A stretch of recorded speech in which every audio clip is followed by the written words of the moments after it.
it's my 12th year now. I think probably about 9 of those years coaching first team. So yeah, been around the block. No, excellent.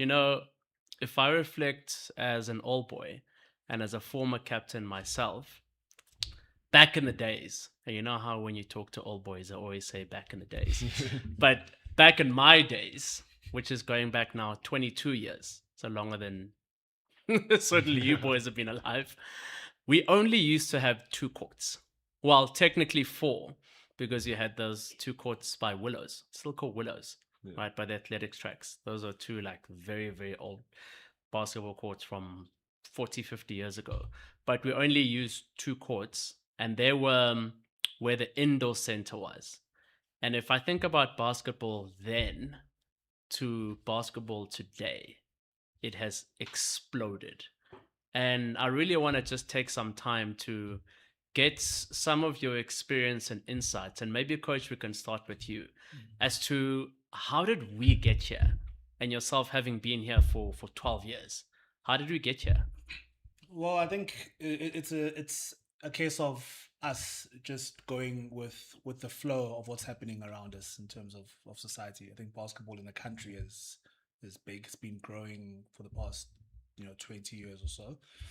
Since we were in school, we're the same age, by the way. We might have actually played each other. We definitely did. Yeah. Yeah. So yeah, basketball's been growing. It's a popular sport. It's fast paced. It's energetic, and I think going from mid 2000s when you were here to now, I think the school has just realized that we can't keep this. We can't keep this out, and just adopt it and support it, and that's what's seen the rise in basketball in terms of not just the number of courts. You said you had two back then. We now have 6 fully functional courts, including those ancient ones, or excluding those. Those don't exist. Those don't exist anymore. Oh, really? Have they been mothballed? Or no, they don't exist anymore. What? Like, as in they don't exist? Don't exist? No, I mean, if you were to go there now, you'd struggle to find the ruins of those. Why? What happened to them? No clue.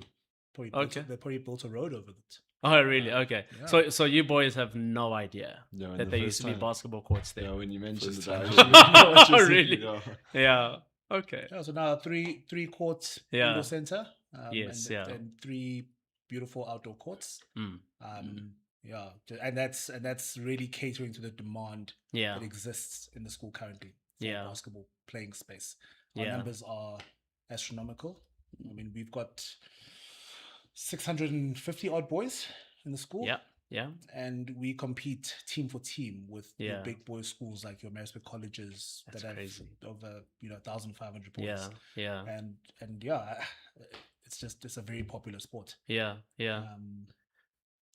So boys, tell me, and any of you guys can start, but did you play basketball before starting at Michaelhouse, or did you only pick it up at Michaelhouse? I mean, I used to play socially. Yeah, definitely, but I don't think I played organized basketball until I arrived at Michaelhouse. Okay. And Cameron, yourself? Yeah, I played for club basketball from grade 5 until grade 7. Okay, but it's nothing nearly what Michaelhouse was. Okay, but you knew then that your time was coming. But kind of, when you decided to play club in grade 5. Yeah. Okay. Were you in Joburg? Yes. Okay. That makes sense. What school did you go to? It's a small school called Bella Vista. I know Bella Vista. Yeah. It's by Pridwin. Yes. So they didn't offer any basketball, so then I went to the Wanderers Club and called the Scorpions. Yes, yeah. Okay. Yes, they've got 1 or 2 courts. 2 courts. Yeah, close to on the way to the soccer pitches. Yes, exactly. Okay. Yeah, they've got a very good club actually. Yeah, I know. Yeah, it's very good. Okay. Yeah. So you found that preparation actually was very useful by the time you got to E Block at Michaelhouse.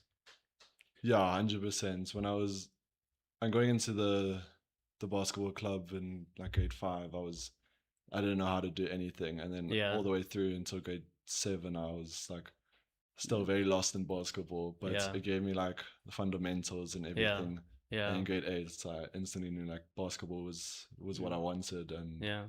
so definitely. But at least you had the height. Yeah, I know. So that helped. Yeah, Yeah. 100%. Okay. And then Kateko, how has basketball actually affected you today? If you look at your entire basketball journey, so from the time you picked up the ball, you said you only started an E block, to today, what's been that experience? It's had a lot of ups and downs, but I think like when we first arrived, majority of the friends I had were also guys who played basketball, and those are still some of my closest friends to this day. It's been nice to grow at the club, see how the style changes, the way we play change, competition grows. It's been a really fun journey, like getting to see it all. Yeah. So I've enjoyed it quite a bit, and yeah, it's been really lovely. Yeah. So most of your friends play basketball. Okay. Yourself as well. Yeah, Cameron. same friend group ever since grade Yeah. 8. It's kind of like stuck together the whole way through. Okay. Yeah. I mean, we have a 6-month season essentially. Is it still summer and Summer, yeah. summer and summer? Yeah, so we summer essentially and start our summer. season in October. So we almost at the start of our okay. season now. Yeah. And we go through to the following March. Oh, really? Okay. Because we'll start got now you. with your stayers side, and then we'll go Yes, through to yeah. the next year, and then the following. Stayers, of Yeah, course. so we actually end up spending quite a lot of time Yeah. together as a unit. So I can understand why these guys would say stuff like your friend group is around that space. Half of the year is spent in that team environment. Okay. But coach, if I go back to when you first arrived, what was the state?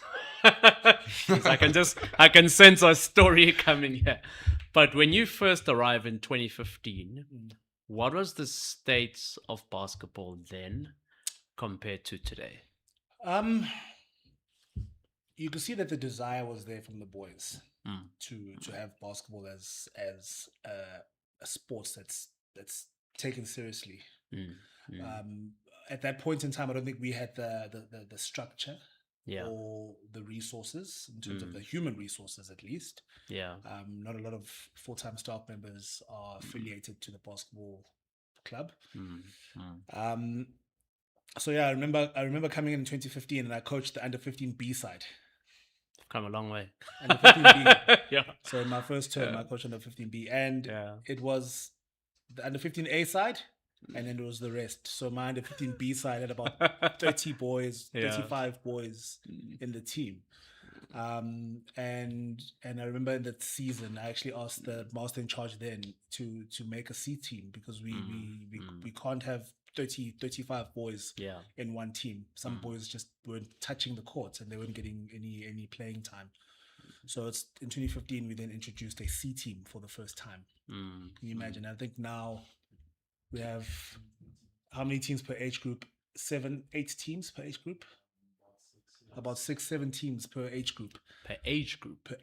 So we'll go. I think we had 7 teams. Yeah, so 15 in 2004. E's, 15 F's. Yeah. 16 E's, 16 F's.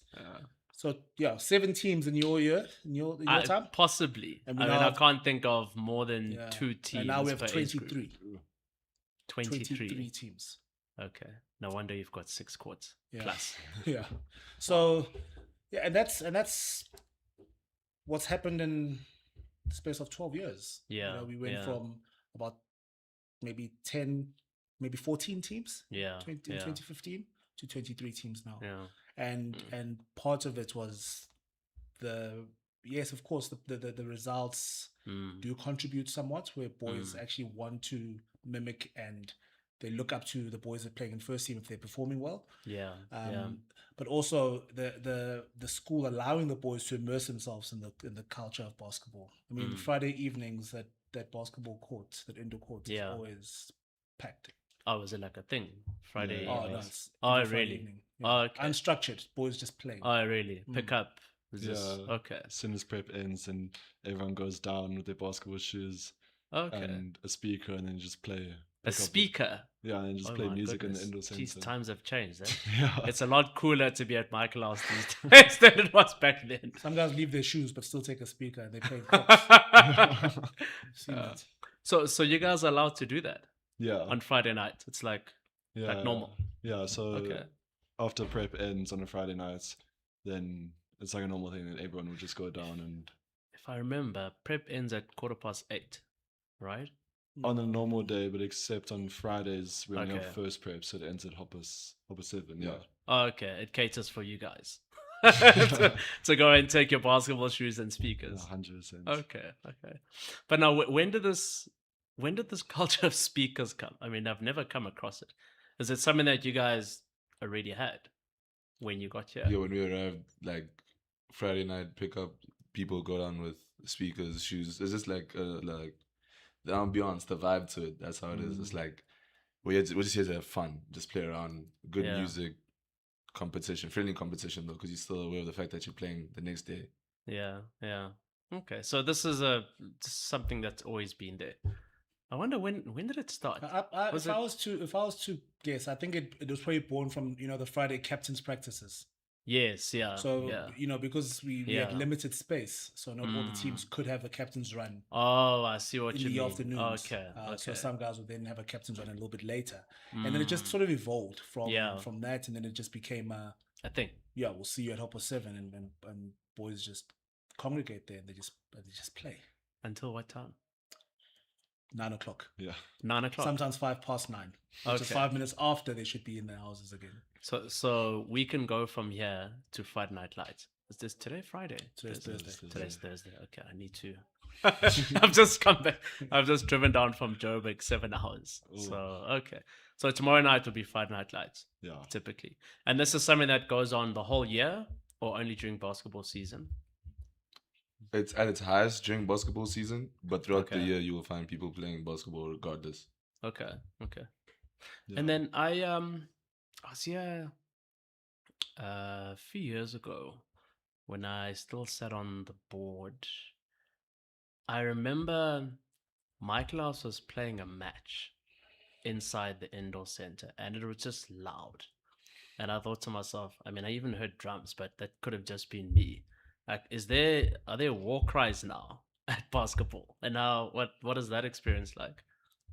Yeah, it's loud. You can't hear anything on the court, and especially when you try and have a team talk, you can't hear anything. But I think it's amazing. Like, it just sets the tone for everything, and like hearing for all of your mates and younger blocks shouting for you, it's one of the best things. But is it like an unstructured war cry, or is it like a rugby kind of war cry where there's war cry leaders and Yeah, like rugby, World Cup leaders and everything. Are you serious? Yeah. There's a guy will go with not just drums but saxophone and all that kind of stuff. Everything. Wow.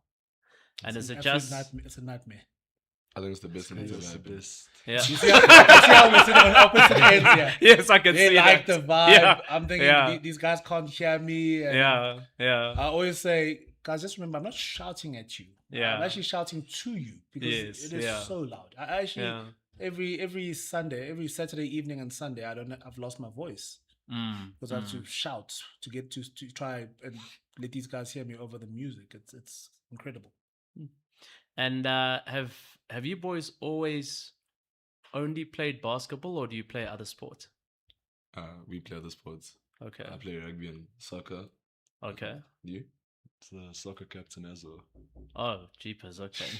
Yes. So they couldn't give you captain of basketball because then it would be unfair, right? To be well. There's a story there, but it's not for Oh, really? it's not for this audience. Oh, really? Okay.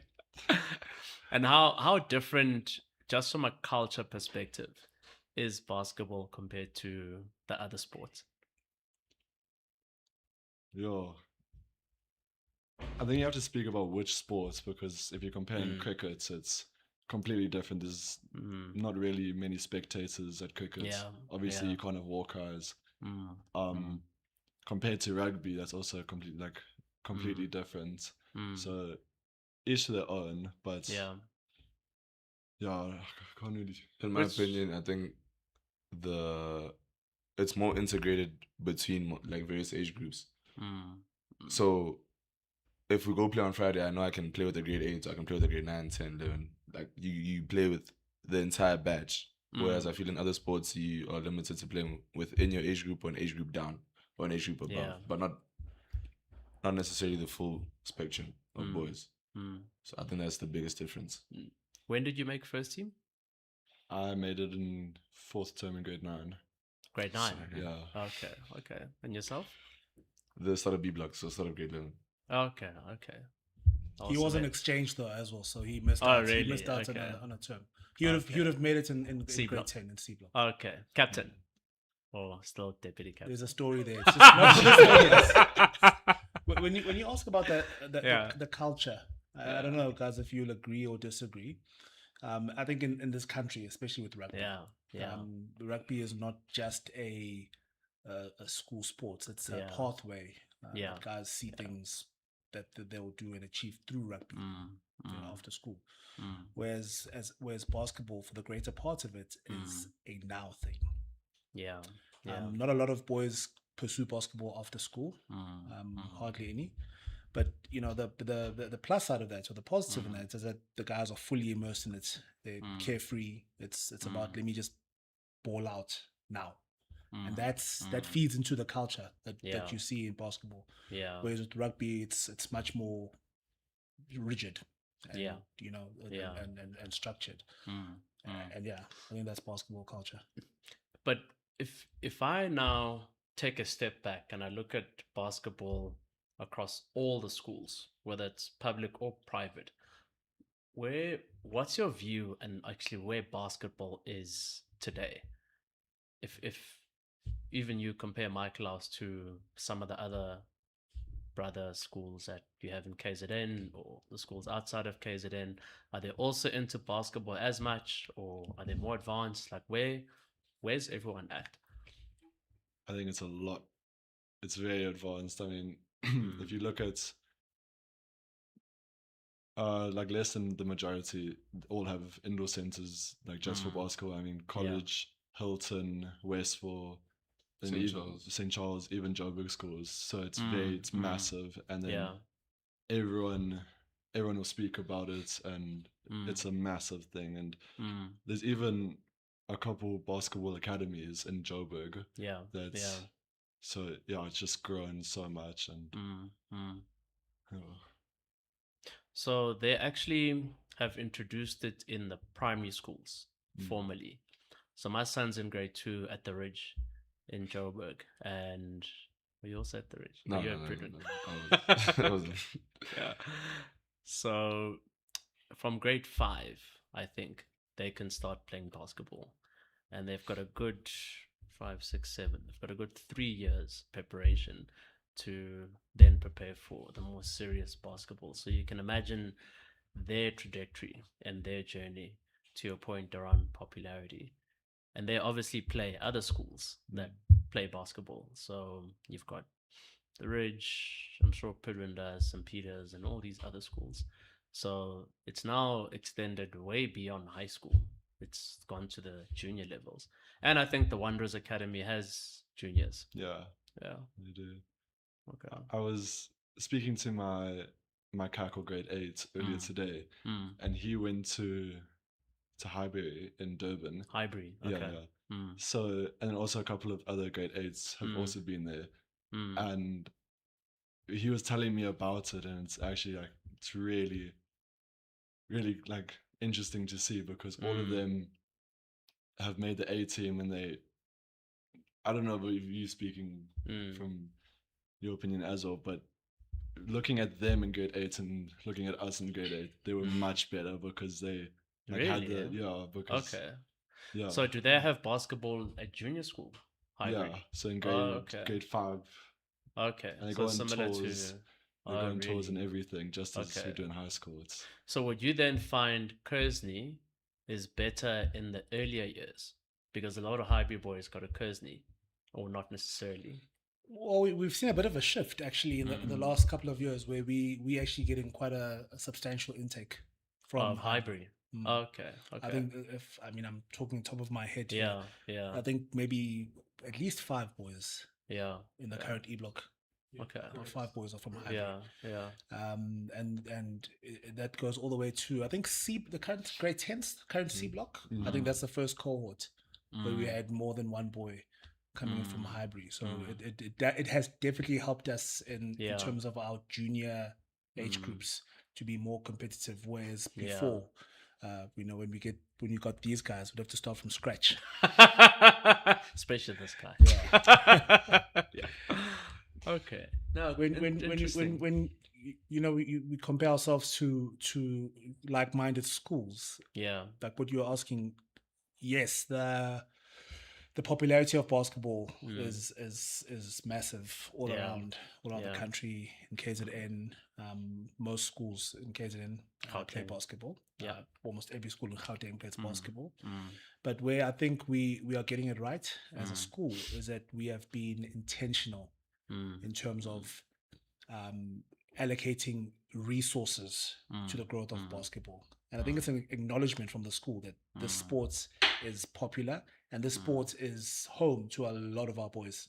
In summer, we are the most subscribed sport in the summer sports. And, the school's now positioned itself to say, listen, we are going to be supportive of this club. We can see that with the infrastructure that's being made available, the resources that would have gone into that, building new court space, and also the appointment of staff members into key positions. We had a head coach of the club for the first time this year. Wow. Which is essentially like a technical director, and then you've got a master in charge of the sports who work hand in hand. So Mr. Kulu is the master in charge. I'm the head coach of the club, and that's the first time we've really been intentional about saying we actually want to build a club culture and a philosophy and a way of operating that filters down from first team all the way to the under 14 E team, right? And that will make us grow stronger as a club. So those types of intentional strategic decisions that the school is making are signaling to us that we actually are taking the sport seriously and we want to see it grow and we want to see it succeed. No, that's incredible. And I mean, when I met with Joni, the FD, sometime last year, and she mentioned that she wants to build a court, I thought to myself, okay, I mean, seriously, like, this is Michaelhouse, basketball is only so big. But it was quite staggering when we started seeing results from the school in terms of the summer sports and the winter sports. But when you look at the summer sports, you'll get a WhatsApp from, say, one of the old boys or Ray or Rich Bates, the president and deputy presidents, and they'll show us cricket, they'll show us water polo, and then they'll show us basketball. And I thought to myself, wow, okay. In that conversation with Joni, basketball is actually quite a serious thing. So it's worth the second conversation. And that's when this idea and investment in building a new court actually stem from. And so when you acknowledge how much the school is actually taking this seriously, I take my hat off to the program as a whole. I think there's a lot of contribution that you're seeing from yourself, from the boys in terms of their level of interest. And I think the number that the development office shared with me is around 316 out of 650 boys. So almost half participation. That's crazy. Sounds about right. 23 teams of 12. Yeah, more or less. And you even have a bench and like a half bench of a bench. Yeah. So tell me, Coach, what is your vision for the basketball program? Say in 5 to 10 years, where would you like to see it? Sure. Putting me on the spot. So the simple answer is that I would like boys from your prep schools, your big basketball prep schools, your Highburys, your Pridwins, your Ridges, to want to come to Michaelhouse because of basketball. Yeah. That for me would be, the first sign that we're doing it right and our program is in a healthy space where boys who consider themselves basketball players want to come to Michaelhouse because of the basketball program.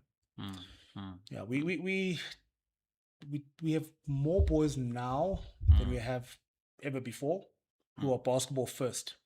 They'll play other sports, but they're basketball first. Cameron, for example, he's a basketball player who, you know, he will be kicking and screaming. He will get onto a rugby field, kicking and screaming, but basketball is his sport. Gateko, on the other hand, I think he's a dual sportsman. I think if you ask him to choose between soccer and basketball, it'd probably be a tough decision. Probably go for soccer, I think. But he's a very talented basketball player. So for a very long time, we've had to make do with boys who are rugby players, hockey players, soccer players, who can also play basketball in summer. What we actually need are basketball players who play rugby in winter or hockey in winter, etc.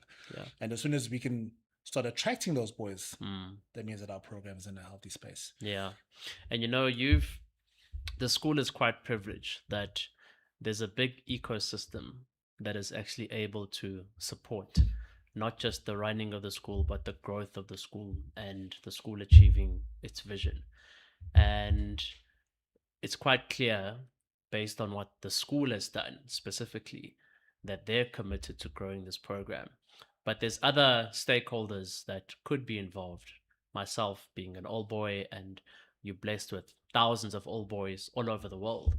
And just considering them, or even parents, past parents, current parents, and even the schools, the junior schools and the feeder schools, what is it that they can do and that we can do to further support your vision? I think the school is very committed. They've made that quite clear. They even skip second prep on a Friday just to allow you guys to play basketball.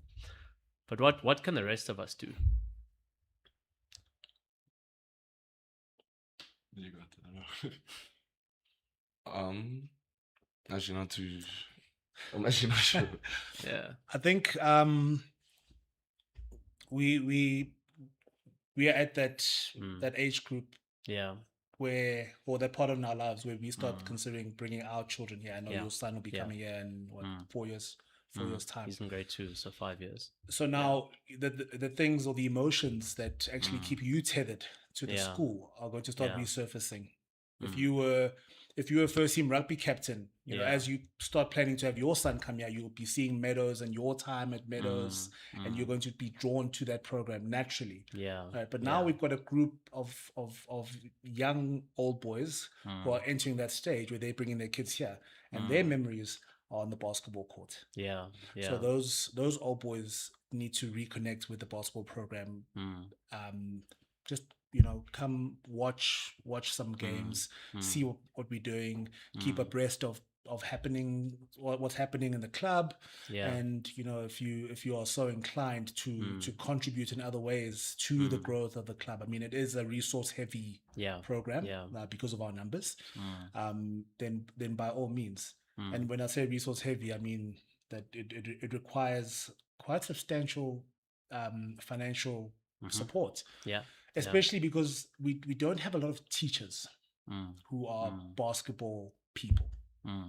I think in the school as is, there's maybe 3 of us who consider ourselves basketball. I'm a basketball person. And then we have to look outside. We have to bring in a lot of external coaches, which obviously is a quite a big financial. Full time or part time? No, just for the basketball season. So they'll just they'll just come and help during basketball season. Coaching. Wow. Yeah, okay. That's obviously a financial implication. Yes. So you know, where old boys can lend a hand, lend a voice. It's always welcome, and I think that emotional connection and that emotional you know, tethering to the program is what we need at the moment. What about refereeing? Who refs? I mean, there's a whole. The coaches ref. The coaches ref. The coaches ref. Okay. But then your A teams, there's a ref who has to be sort of new. Well, you say it's a neutral. More like neutral. But somebody has to pay the ref. Okay. But yeah, there's a graded qualified ref who refs. Oh, really? Okay. Your A team games. Okay. Listen, the school's come a long way because back in my days, speaking like an old boy again, my under 14A coach was my Afrikaans teacher, and he also ref for the under 15. And then when I got to under 15, he was my technical drawing teacher who ref the under 14. And eventually, when I got to first team, it was someone who was an Afrikaans teacher, but was also a bit of a ref. And so we never really had anyone from outside. And there was only one basketball person who was our first team coach. Everyone else was whoever was available, in essence. Yeah. So you guys have come a long way. Yeah.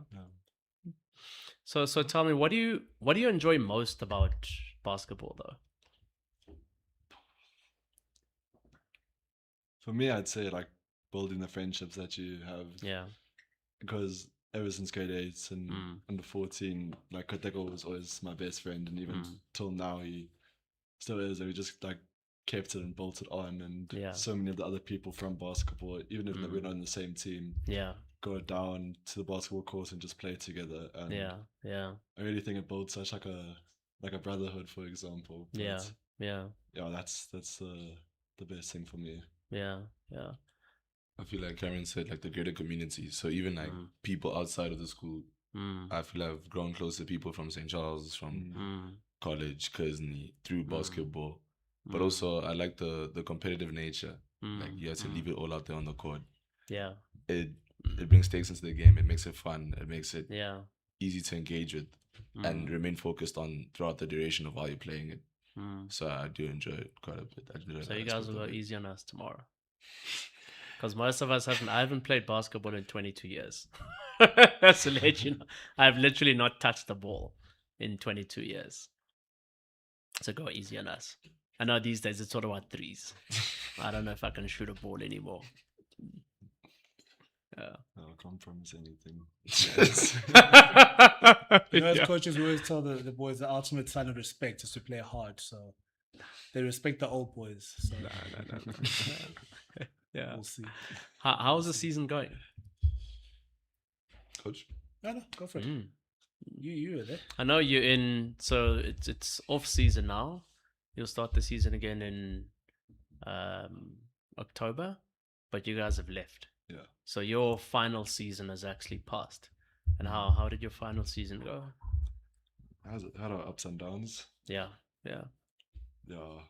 But it was I think it was a massive success. I mean, it depends on what your metrics are, really. Yeah. Beating Hilton, that's the first and foremost. We didn't play Hilton. Top 10, we did. We didn't. Top 10, we Did did. we play them? Yeah, Top 10. last When we game. beat We them. did. We did play Hilton at top 10. Sorry, Yeah. we eventually found our way towards Hilton at the top 10 tournament, where we just kept missing each other. But Yeah.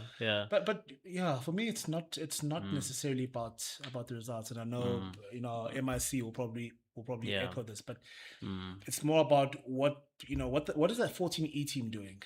Are they a full team? Yeah. Are they playing decent basketball? And we've just seen an improvement in the quality of basketball, but it starts at the top. It starts with the first team because that's where everybody's watching. Yeah. So for me, it's almost, this was step 1 of 3, where we tearing something down and we're just rebuilding it. Yeah. So the results were actually, I think the results were decent. Bang average. Top 4 finish at the JLI, if I'm not mistaken. Sorry, you guys are speaking... At the top 10, sorry.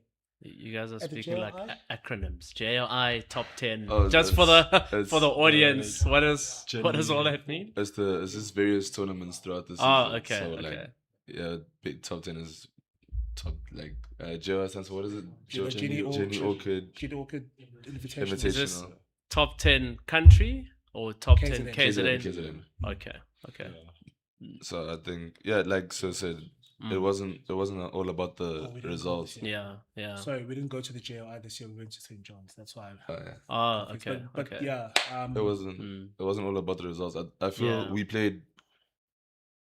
If you look at the losses, they're a lot closer than. And unfortunately, the losses are lost, but the games were close. We had the proper tools in place. We were playing well. It's just unfortunately, sometimes this wasn't our day. Yeah. And I think that's why the results look a lot worse than they actually are. I think in 24 last year, we lost, 3 games by like 3 points, 2 points. Could have gone over either time way. loss. Yeah. Yeah. And for me, that's the mark of a successful season. The guys fought. We fought every single game, played to the best of our ability. Even at tournaments where it's just high turnover of games, and guys will just push themselves. And that's just aligning with what makes a Michaelhouse man. Really, it's that fighting spirit, isn't it? We're always punching above our weight. Yeah. That's generally the case. I mean, you're always outnumbered, especially at the beginning, and then you kind of play catch up, and you eventually really become competitive and even beat them. Yeah. But what did you guys learn the most individually about this last season? For me, I would say one of the biggest things was leadership, because as I was captain in the beginning, and then just going the whole way until the end, and always speaking to the team and trying to even through fights we would have, or through anything, just trying to figure out what can I do to improve it, and how the team feels about certain things, and see our leadership as a whole. I think that's the biggest thing that I learned. The biggest thing I learned was to be a successful team, it takes a lot more than just pure skill. Yeah. Like the mindset, you have to be determined, you have to have a culture on what you're doing. There must be purpose in what you're doing. And coming into the season, Cameron sat down with me, Cash, and all the older guys, and he was talking about, this is what I want from this season. I want to change the narrative from what it was beforehand. I want 1, 2, 3, 1, 2, 3. So let's do 1, 2, 3 to achieve 1, 2, 3. And I feel his recommendations went a long way without him actually saying what they did for the team. So thank you for that. Coach, what did you learn the most about this last season? The season's become a blur. There's been so many. Yeah, I think it's just I don't think I can sort of pinpoint one thing from this season, but just maybe over the years. It's that if you invest in the boy, if you invest in the human being, then you always get the most out of him, out of your players. It's also it could also be just like you were saying, that you had your Afrikaans teacher who was also this and that. I'm Cameron's science teacher. I tried to coach Gateko in the rugby season as well. So we all sort of see each other outside of basketball, and we interact outside of basketball. But I think it's about the boy. It's about the human being, not the player, but about the boy, and that's what I keep learning. So one final question for each of you is, if you had to give a piece of advice for that E-block boy that's picking up a ball for the first time, what would you say to them? I've already just said, give it your all, and don't, even when something bad happens or doesn't go your way, you still just carry on trying, and when something doesn't go your way, just try harder the next time. Just the whole way through. And if you really want to make it, just put in the effort the whole time, from the get-go, and just always give it 100%. And